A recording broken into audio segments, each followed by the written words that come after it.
A new video means a new sermon series, right? So good morning, friends. If we've not had the chance to meet, my name is Jeff Hadacek. I'm not normally up here on a Sunday morning, but I've been a part of the Discovery community for about 5 years now. I'm a member of the teaching team, and I get to fill in this morning as we continue this series in Mark. But before we read the passage and hop in, I want to set the scene a little bit, provide a little bit of context. If you were not able to join one of our neighborhood communities last week, we did not actually meet here in the theater like we normally do. They were doing some construction outside, and so we took that as an opportunity to gather in our neighborhood community groups. We enjoyed a lot of breakfast. There were a lot of great pictures of the chefs in our community. And I know it was an inconvenient thing to do, but to me, honestly, it was just a really cool expression of gathering together on a Sunday morning as a community. So I know it's good to be back in the theater, but from time to time, I think it's cool to experience gathering in that way. And so, as Antonio introduced to us last week, we are starting a longer series in the Gospel of Mark. We'll go through the next few months, but as we started last week, Antonio introduced us to this moment in Mark chapter 1 where Jesus is baptized. And then the heavens open up, and God the Father speaks to Jesus and tells him that he is loved and that he delights in his presence before he does anything else. And then we're told that Jesus is sent off into the wilderness to be tempted for 40 days. And Mark, really different from the other Gospels, really speeds through the timeline. So there's a lot of gaps and transitions that, you don't really know where we're at in a certain moment or who is with Jesus, but we know that Jesus was in the wilderness for 40 days. He's tempted by Satan. And a few verses later, he calls his first disciples, Peter and Andrew. He drives out some evil spirits from people. He heals many people who are sick. He goes off into solitude and prays by himself. And then leading up to this, he has dinner with some tax collectors. And this all happens within a matter of like 10 verses. But in reality, it's probably many months worth of ministry. But I think it's still important to clarify that this is really just the beginning of what Jesus is beginning to do, right? And the people that are witnessing Jesus, the people that are with Jesus, are really still asking themselves, like, who is this man? People from the disciples, the Pharisees, the people that are receiving these miracles, these are the beginning stories of who Jesus is and who Jesus is defining himself to these people. And there's a diversity of responses to these things that are happening, right? There's awe and amazement by some, but then to others, there's questioning and confusion. But ultimately, these stories are significant, and they're the ones that Jesus is just defining his ministry. He's beginning his ministry. And so, like I said, after speeding through what is many months worth of Jesus' ministry in like 10 verses, Mark slows down and zooms in on this conversation that we're going to have this morning. So picking up in Mark chapter 2, verse 18, it says, "Now John's disciples and the Pharisees were fasting. And some people came to Jesus and asked, 'How is it that John's disciples and the disciples of the Pharisees are fasting, but yours are not?' Jesus answered, 'How can the guests of the bridegroom fast while he is with them? They cannot, so long as they have him with them. But the time will come when the bridegroom will be taken from them, and on that day they will fast. No one sews a patch of unshrunk cloth on an old garment. Otherwise, the new piece will pull away from the old, making the tear worse. And no one pours new wine into old wineskins. Otherwise, the wine will burst the skins, and both the wine and the wineskins will be ruined. No, they pour new wine into new wineskins.' Then, one Sabbath, Jesus was going through the grain fields, and as his disciples were walking along, they began to pick some of the heads of grain. The Pharisees said to him, 'Look, why are they doing what is unlawful on the Sabbath?' He answered, 'Have you never read what David did when he and his companions were hungry and in need? In the days of Abiathar the high priest, he entered the house of God and ate the consecrated bread, which is lawful only for priests to eat. And he also gave some to his companions. Then he said to them, the Sabbath was made for man, not man for the Sabbath. So the Son of Man is Lord even of the Sabbath." Would you pray with me? Father, we thank you for the opportunity to gather, the opportunity to Look at this glimpse of your life and your ministry. And Father, I pray that as we bring many different things into this place this morning, that you just meet us here, that you allow us to put off the distractions that we bring in, Father, and just experience your presence this morning. I pray these things in your Son's name. Amen. So, all right, I know we just started the spring quarter here at UC Davis, and I don't want to bring up any negative emotions or too many nervous reactions, but I do want to talk about finals week for a second. So, finals week for me was always some of the most memorable times of my undergrad experience. And it's not because I really enjoy taking tests or that I love pulling all-nighters or anything, but it's because that there's perhaps no better feeling than handing in that last final and just knowing that you are done, right? You've crossed the finish line. In my very last semester in undergrad, I had some flexibility in my schedule, so I decided for the fun of it to take Spanish 2. But unbeknownst to me at the time, the final for Spanish 2 was at 7:30 a.m. on Friday morning of finals week. So I had to go the entire week of finals week to not only reach the finish line of that semester, but to reach the finish line of college. So while all my friends were mostly done, I was still studying. So Thursday night rolls around, and Spanish is not my forte. I study economics, and so this was a little bit out of my wheelhouse. And so I was in the library late into the evening studying nervously. And I came back home. I was going to get ready for bed, brush my teeth, change my clothes. And I tried to go into my room, but when I tried to open the door to the room, something was blocking the path. So I gave it a few pushes, but the door wouldn't budge. And at this point, I sort of assumed that my roommate was sleeping in his chair in front of the door. It wouldn't have been the first time that had happened. So I thought, whatever, I'm not going to wake him up. I'll just wear my street clothes to bed, and I'll wake up early the next morning. He'll probably wake up and realize that he's not sleeping in his bed. So I woke up pretty early, like 6 a.m., and I was going to study a little bit more before the final, but the door still wouldn't open. So I went and studied. I came back, and this is like 20 minutes before my final at that point, so I just decided, I can't do this any longer. I'm just going to force my way in and wake him up. And so I pushed with like all of my effort.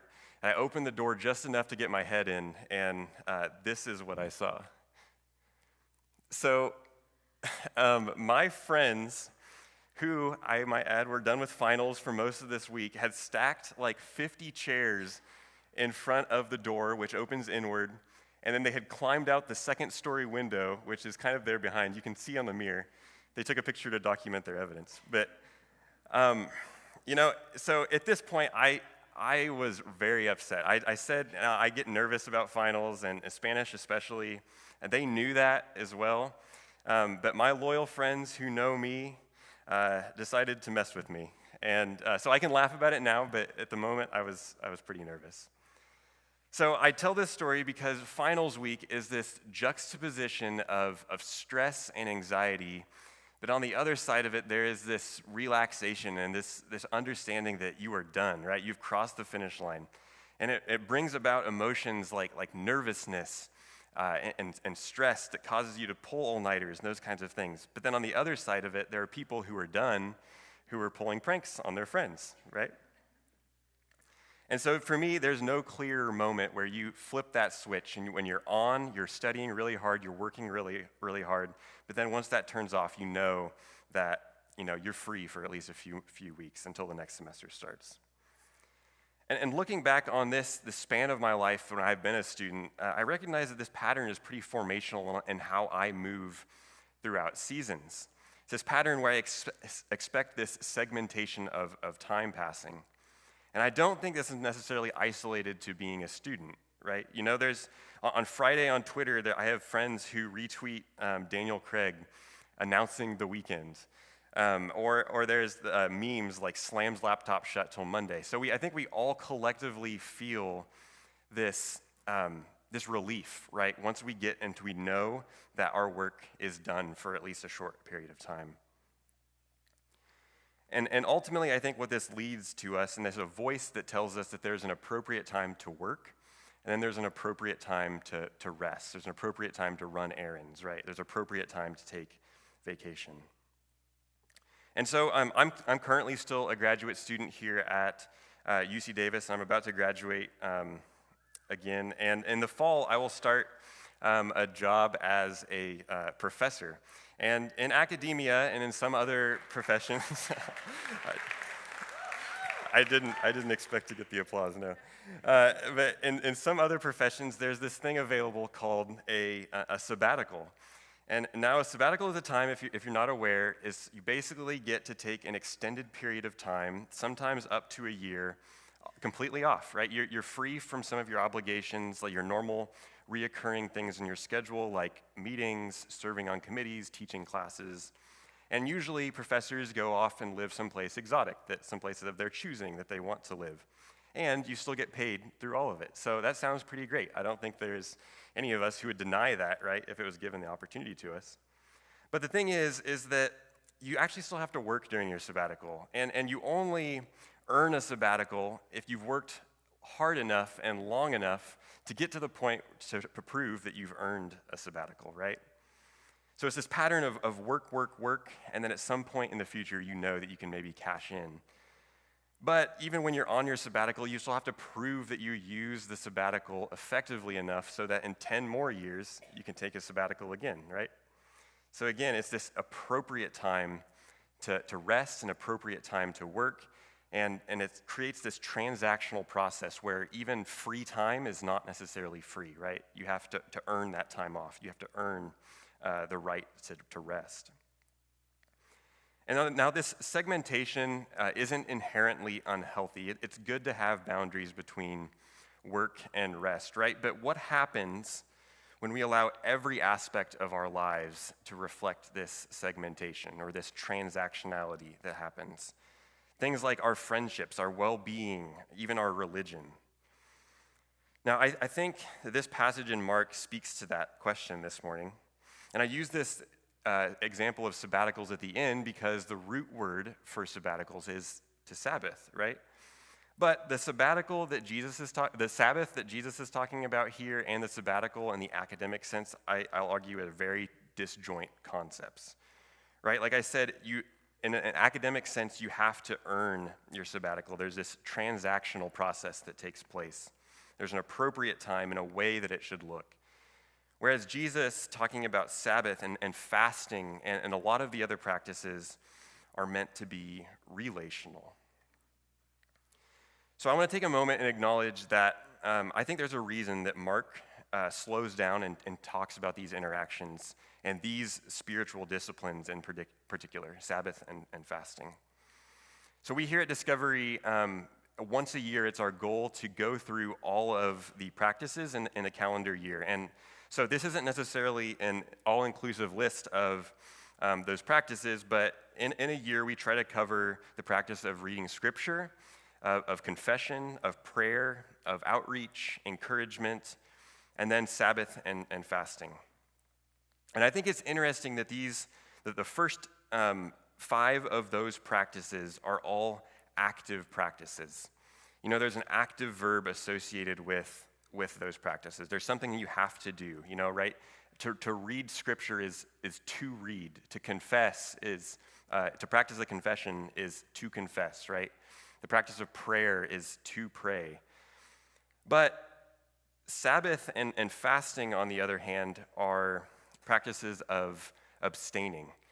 It's to not eat, to not work, right? So today I'm not going to focus on the details on, you know, how to appropriately engage in these practices. We have some resources on our website, and we've covered these from time to time. So if you want to dive deeper into those, you can hop into our website. But this morning, I want to focus on what Jesus' heart is behind this interaction, behind his instruction for the Pharisees and the disciples who were engaged with this conversation. And underneath it all, I think I see Jesus' deep desire to be present with us and for us to be present with him. He uses this analogy of the bridegroom and says, how can the guest of the bridegroom fast while he is with them? They cannot so long as they have him with them, but the time will come when the bridegroom will be taken from them, and on that day they will fast. So why does he use this analogy? Well, we unpacked the practice of fasting actually not too long ago, just about a month ago, on a Sunday morning.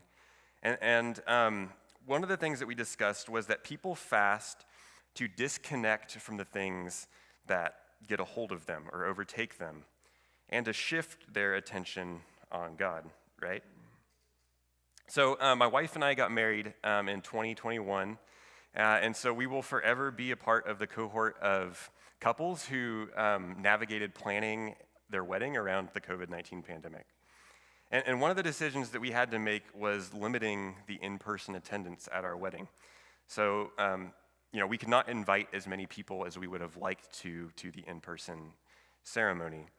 But we wanted to make sure that folks that could be with us in spirit, right, they get to celebrate with us in a virtual setting. So we decided to have a live stream of that ceremony.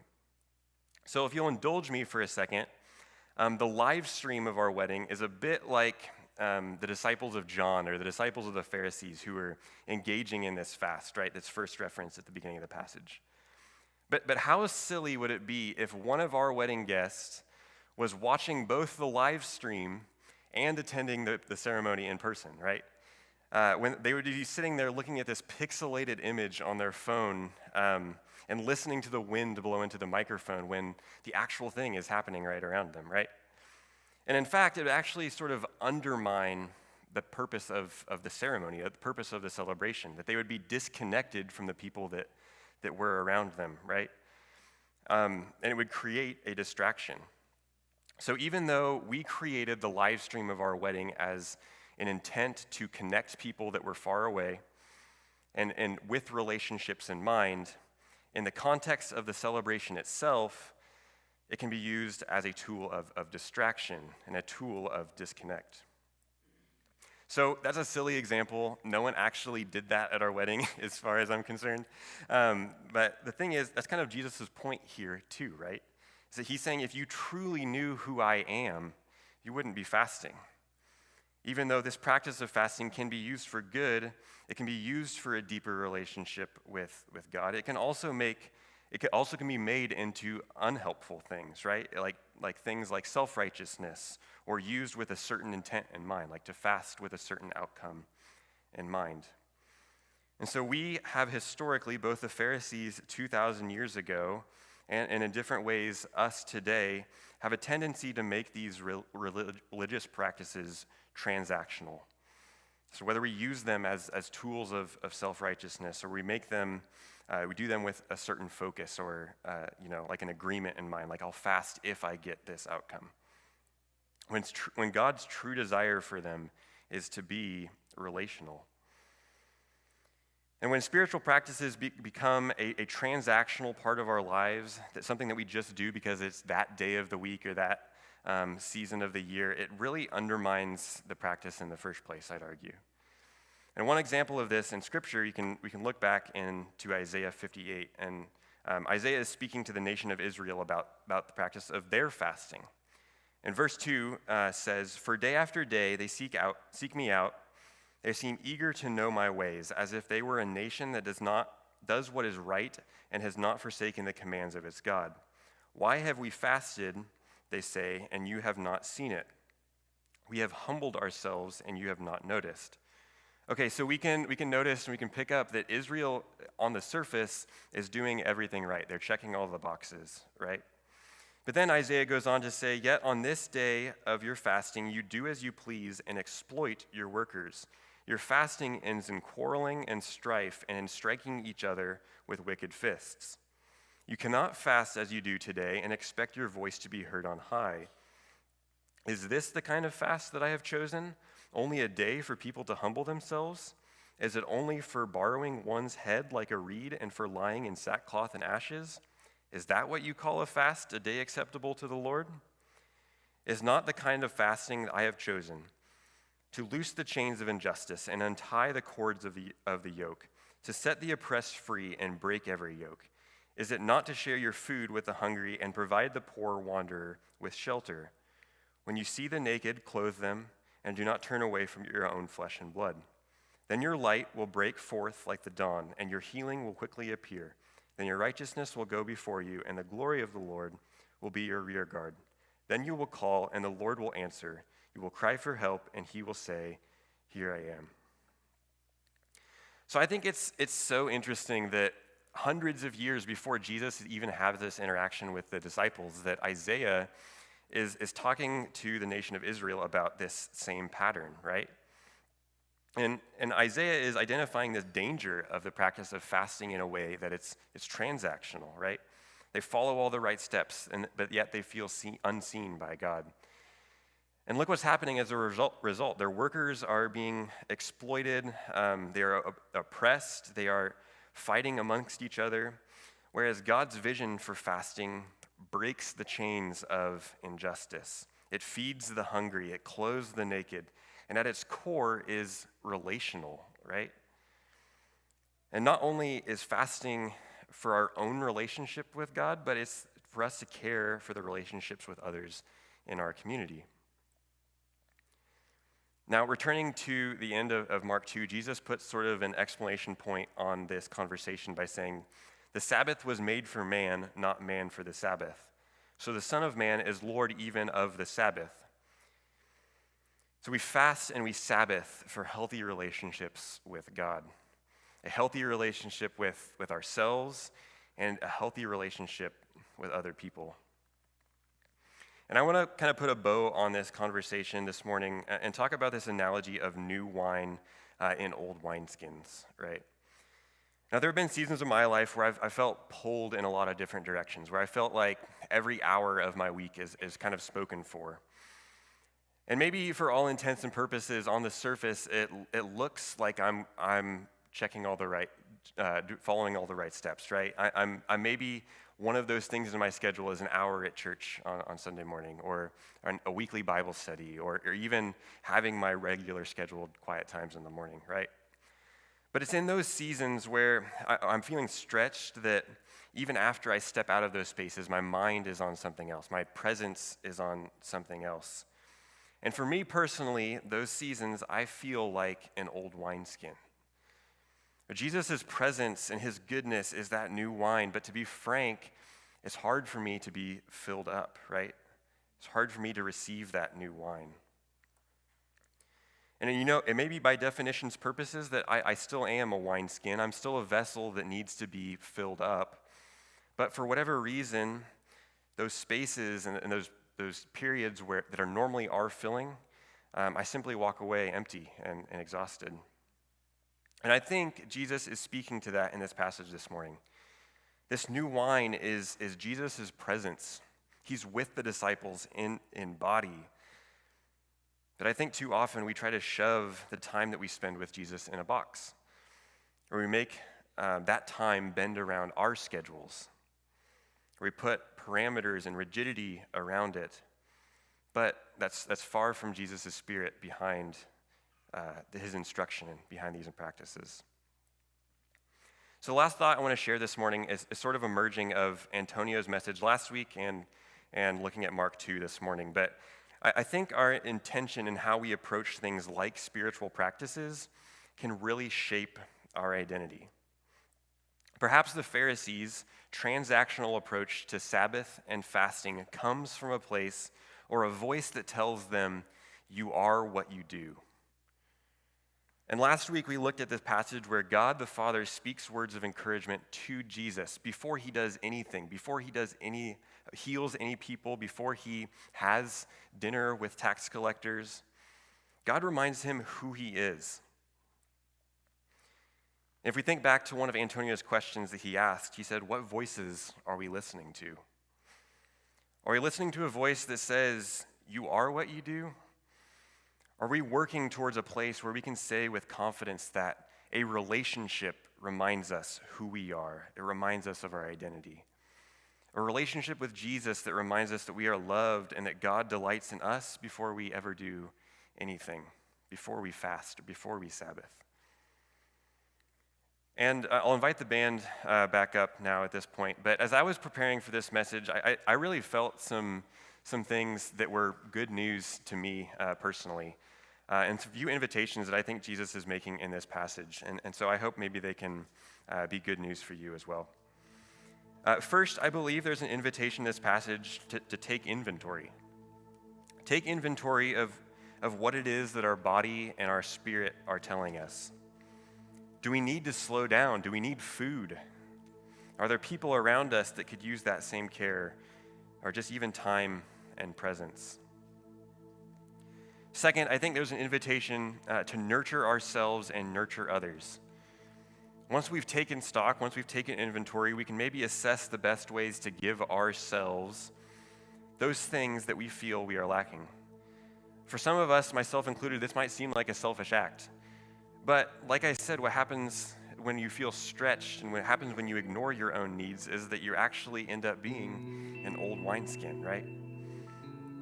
We reach a certain point where we're burnt out and where our needs have been ignored, and we can no longer be filled up so that we can be good friends, so that we can have a growing relationship with Jesus. And Jesus acknowledges this by saying that Sabbath is made for man, not man to meet the requirements of the Sabbath.